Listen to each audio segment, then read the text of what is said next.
ইংরেজি যারা শিখতে চাচ্ছেন, আমি মনে করি যে খুবই ভালো উদ্যোগ।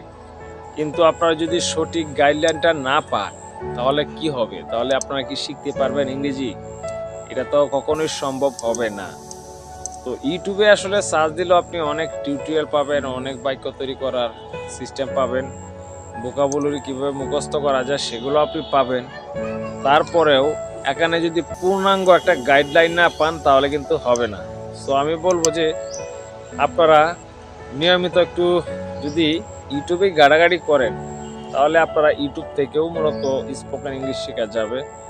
আর স্পোকেন ইংলিশ কিন্তু অনেক সহজ। এটা আসলে মানে অত্যন্ত সহজ একটা সাবজেক্ট, এবং যারা ইংলিশে কথা বলে তাদের কাছে আরো অনেক সহজ। এখন কথা হচ্ছে হয়তো যারা বুঝে, যারা পারে তাদের কাছে হয়তো সহজ, কিন্তু আপনার কাছে হয়তো কঠিন। কারণ আপনি এটার আগামাথা ঠিকমতো বুঝেন না, আপনি ঠিকমতো শিখেন নাই, যে কারণে কিন্তু এটা আপনার কাছে অনেক কঠিন। যেমন আমি এখানে নন স্টপ কথা বলি, স্পোকেন ইংলিশ মানুষকে যতটুকু পারি শিখাই।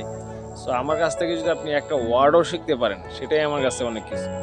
সো আপনাদের কি সমস্যা, কোথায় কি সমস্যা, অবশ্যই আপনারা কমেন্টে জানাবেন।